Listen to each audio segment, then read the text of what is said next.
good morning, and thank you for joining us for our Thursday's edition of Press Review right here on Luntha TV. Today, the 30th of October in the year 2025. It is yet another time where we take you through some of the stories appearing in our newspapers, and that's the Daily Times and The Nation. And of course, today with me, Tandi and Zamara. And I'm not alone, I'm here with my colleague. Charity Jalanga. Good morning, Charity. How are you? I'm okay. How about you? I'm good. What did you on the third? Where's what? Hey? I know.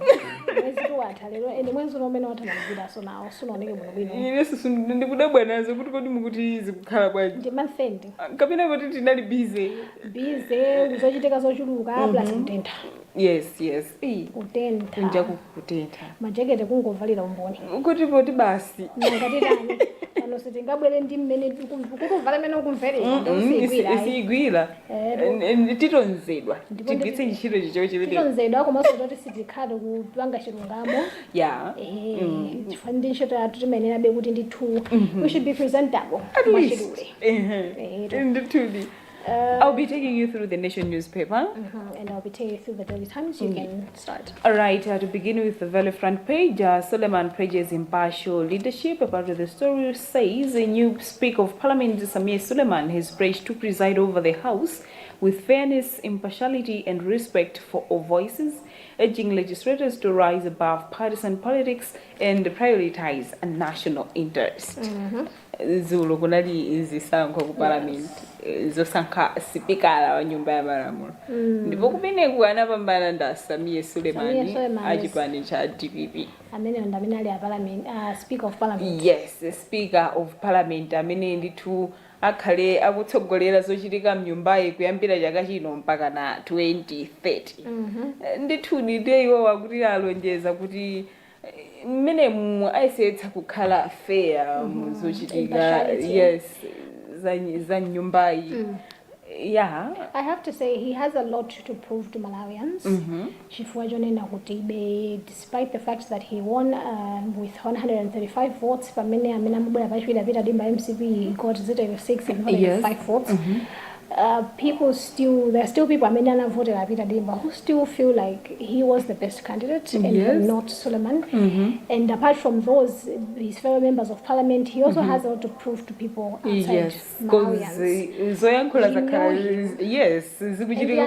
The way Samia Suleiman amazipanga handle in parliament, what yes, parliament zikhala mota and yeah, I think I did something.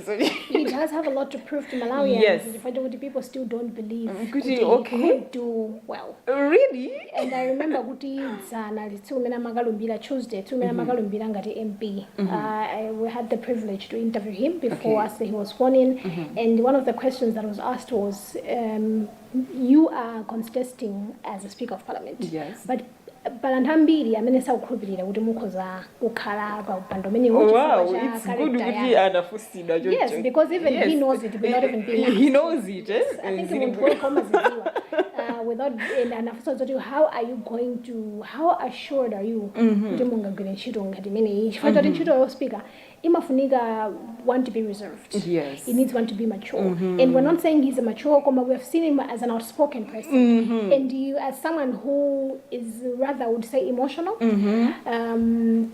So he did say that he's a different Samir Suleiman. Okay. And that people should expect a different Samir Suleiman. Yeah, looking forward to seeing a very different Samir Suleiman. And we know again, yeah. And we're here to see. This is how is it going to be? But all I can say from my side is I wish him all the best. Yes, congratulations. He also said, this is a chance for him to grow. That he takes us some opportunity. Yeah, maudindo inada amabwera kuti munthu umakhangati mwayo kuti munthu ukule ndithu muzochitika. It just reminded me kuti ku secondary nthawi yake wina akanampatsa head boy chifukwa choti anayi ndi khalidwe lovuta. So it was to humble him.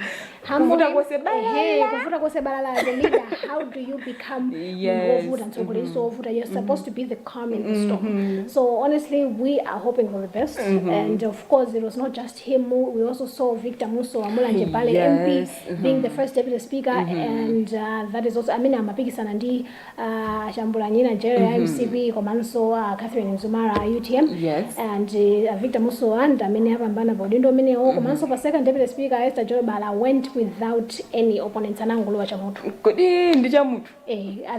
Others they withdraw their stand to kufuna kuimira now for second deputy speaker, and of course some of the reasons that I heard was that they wanted to give a chance to a female leader. Okay. So they were like first the speaker, first the speaker. They are all main and then speaker yes.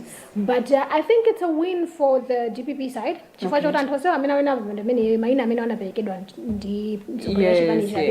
Yeah. So I believe they must be proud where they are. It's very rare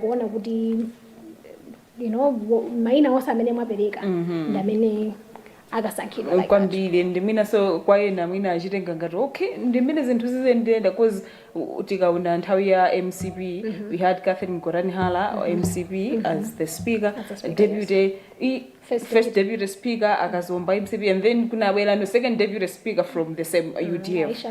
Yes, pamene so abazango zangokhanga tizaenda motero kuti DPP ruling government. Yes. And then of course it was surprising to see this time around kuti chitsogolero chimene cha DPP chose the second deputy speaker kukhala wa UDF. Yes, because yes. I don't know how it worked last time.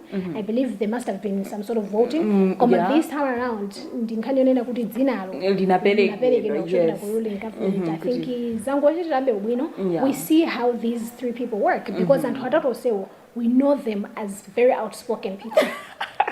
Very outspoken. And now they have the challenge to be the calm in the storm. Yes, yes, member of parliament, Jolabala, Mango says, okay. But that's how life is. Life is quite funny. Really. It changes. You're going to be something else. And I like the way paragraph times he walked into the parliamentary chamber at around 5 minutes to 2 Masana as an ordinary lawmaker. By 10 minutes to 5 Matsuro, he had ascended the August House's most powerful seat. Okay. He was just an MP. Yes. And then Minamaruga. God really works in mysterious and then the headline Suleiman's last laugh. Yes. It really is. If you look at the history of Minister Krasikwende, and people were showing my clips, the last sitting that he was there. Yes, next sitting. This is a very comfortable seat. Yes, very comfortable. Of course, for him, he was manifesting good at that time. Not necessarily good at speaker. Yeah. He did not think about speaker. For me, my understanding was opposition. I ask you to come and ask for my seat. This is a very comfortable seat. But you see how the power of the tongue also is. But we wait to see. Exactly. Yeah, and then seeing it in my pictures, Catherine Gorani Hala. I know, it was interesting. Yeah. The second page of the Daily Times is the headline here. 9 plead not guilty in violence case. 9 people who are answering 6 charges, which include intent to cause grievous bodily harm, robbery, demanding property with intent to steal, and arson before the Lilongwe Principal Resident Magistrate Court in Lilongwe have pleaded not guilty to the charges. And to asanundanai wanakonekera kubwalo la milandu kumene ku Lilongwe la Principal Resident Magistrate kuyankha milandu inkhani imene ndiyokhudzana ndi zionetsero zimene achititsa Sylvester Namiwa. Yes, akamira khala akusokoniza zionetsero mbuyo.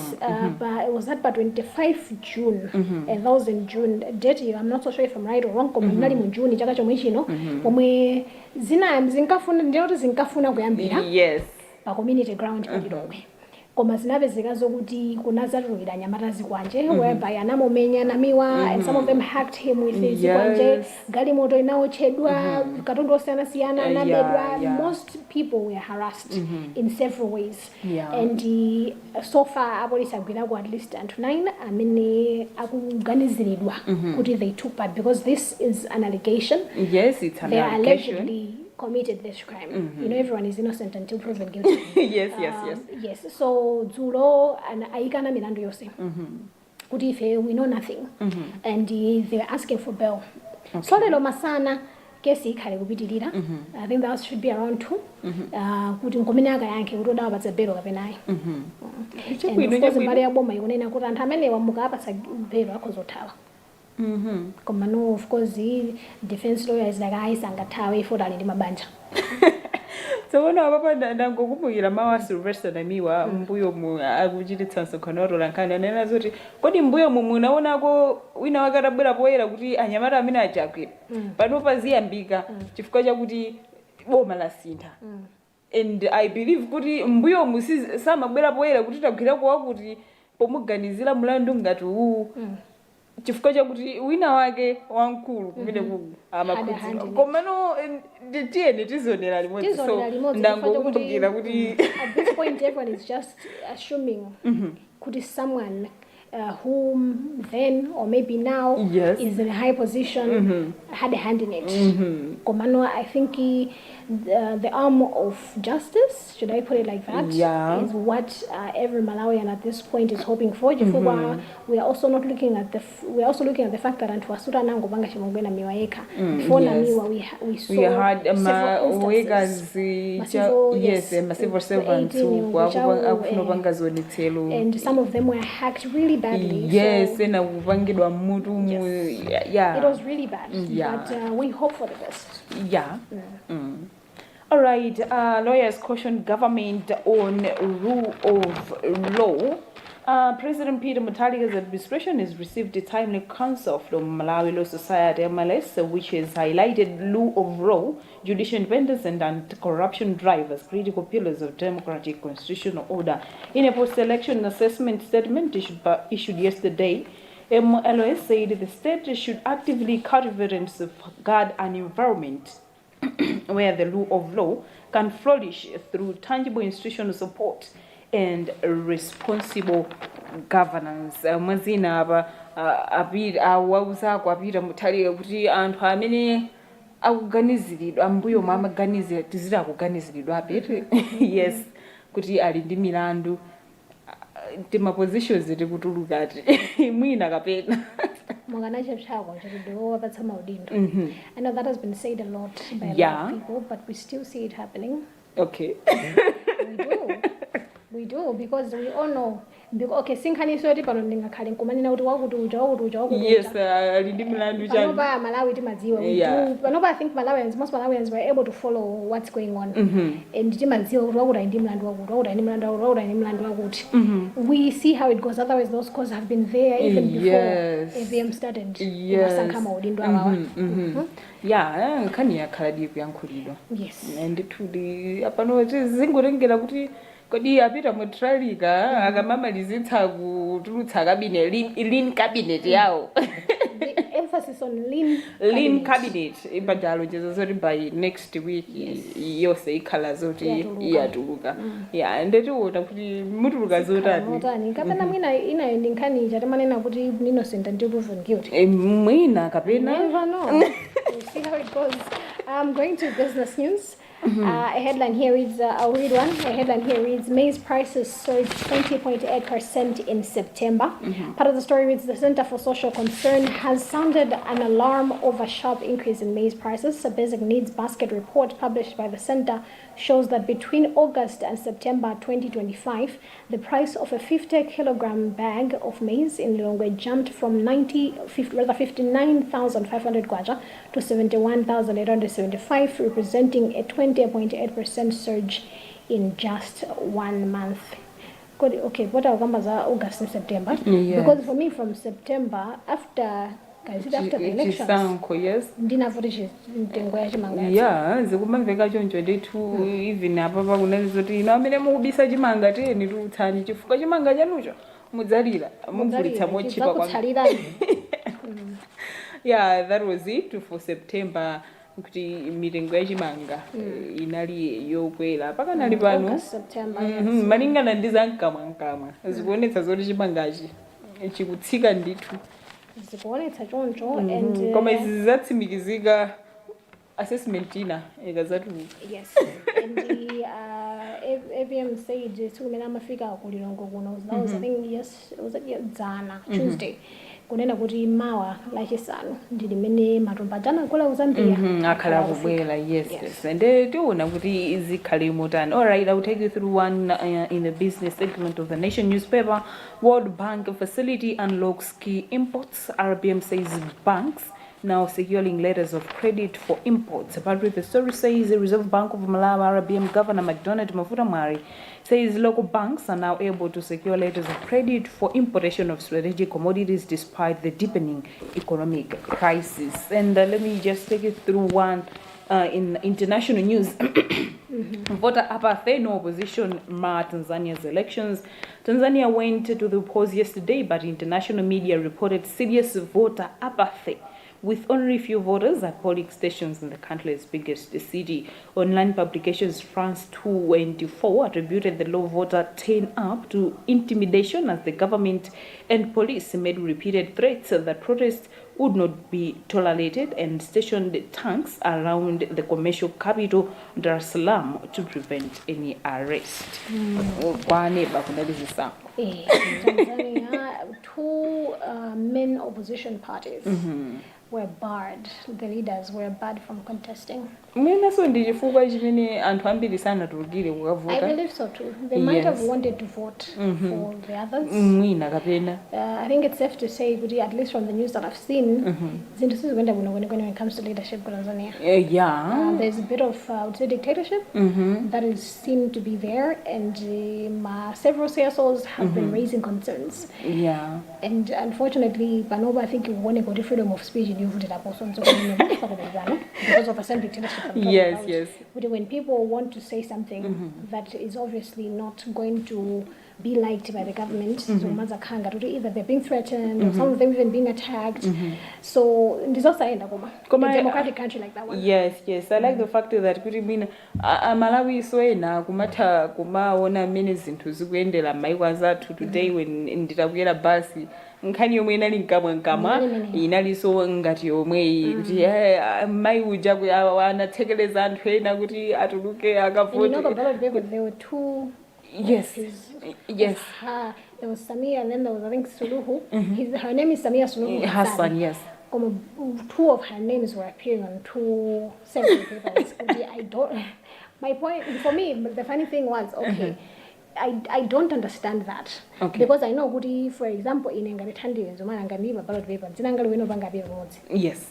You understand? Yes. But I don't know. Exactly. Yes. The fact that main opposition yes. That is going to probably give her the chance to win. I don't even know if you can call it a landslide if there is no competition. Yes. But we see how it goes. They do want a minute. We just hope it's not going to end in Mozambique yet. Yes. After my elections, we saw how it was. I think it's still even happening there and there. Moving on, unfortunately I don't have international. All right. So moving on to arts and culture, I will take one. Tumaini Festival kicks off today. The 11th edition of Tumaini Festival starts today through to Saturday at the Dzaleka refugee camp in Doha district. The free of charge festival, which will feature disciplines such as music, poetry, theater, dance, visual art, and fashion, will today bring performances from, among others, Pop Kivo, Power Dance, Boys Band, Wilfred London, Americano, and a film screening. And who went to my festival yes. So for those that are interested, this is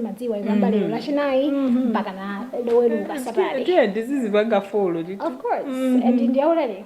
Yeah, and they are already. So I think all you have to do is spend your money for transport. Yeah. Have fun, you know. But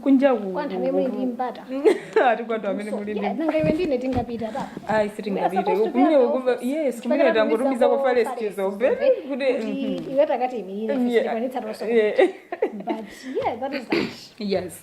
All right, honor for Isaac and Jacobo legacy. Despite their demise years ago, John Young and Eric Mabedi, who traded as Isaac and Jacobo, have remained the undisputed stand-up comedians in the country. The standards the duo said have remained unmatched years after they exited the stage. I think in Canada and you know, They really did. Some do try. They try to come close. Komano, I like this. Yeah. I wish we gave them their flowers while they were still alive. Yes. But this is still a way to honor their legacy. Yes. Yes. But no, but you keep calling them Anyamata. They are very old men. Okay, yeah, I'm calling them. But I get it, Anyamata. But yeah, I mean, they had this talent. Yes. A very rare talent in them. I think it would mean azati pupure misozi yomwana tisira pajahini mafuna sonzira nyamata azibambo. But it's okay, izeke ndi Jacobo. Okay, izeke ndi Jacobo. Yeah, because I keep calling them nyamata mene amazivangira hanu zitu za what. Yes. Yeah, I did nyamata aluso tilowe malu. Alipo anthu aluso azapezeka azati pupura misozi. Yes. Backpage Times Sport. I'll take one. Golden Girls, that is the headline. The sub-headlines: APM held scorches. FAM to give each player 1.5 million Malawi kwacha. Part of the story reads: State President Peter Mutharika has held the Malawi women's national football team, the Scorchers, for their historic qualification to the 2026 Total Energies CAF Women's Africa Cup of Nations. This follows a 2-0 victory over Angola in the second leg match at Bingo National Stadium when it on Tuesday. Wow. That was really great. Mapongolini and I always say this, when it comes to Scorchers, personally, I am never disappointed. I know that they will represent, even if they don't win, I know that they give it their all. Can you do it? True. Nthawi yatha komanso zambiri zochitika pa TV pano inuyo kwanu kukhale kungopitireza kuonera makanema wa Luntha pete tikhale kubwetsa program osiyanasiyana ngati simuli ku nyumba simukwanitsa kuonera TV kapena mukuchoka inuyo tsatirani tsamba lathu la Facebook Luntha Television komanso pa YouTube Luntha TV official. We also have an application. Yes, of course. The application imene app ikuzokhala mu phone. Koma for now mwina for them to follow my programs I'm now mwina social media pamene pakuzokhala easier. Chifukwa mukazola bange download bwangu zoti mwapele bando mwina pakadali pano alibe, but of course do make sure to follow these programs and many other news programs that are coming your way. My name is Tandi Wenzumara, and of course I was not alone. I was here with my colleague Charite Chilanga. Have a lovely Thursday, and of course many thanks to Kalista Gamwendo, who was on the final control center making sure we look and sound the way that we do. Keep it Luntha TV, and good morning.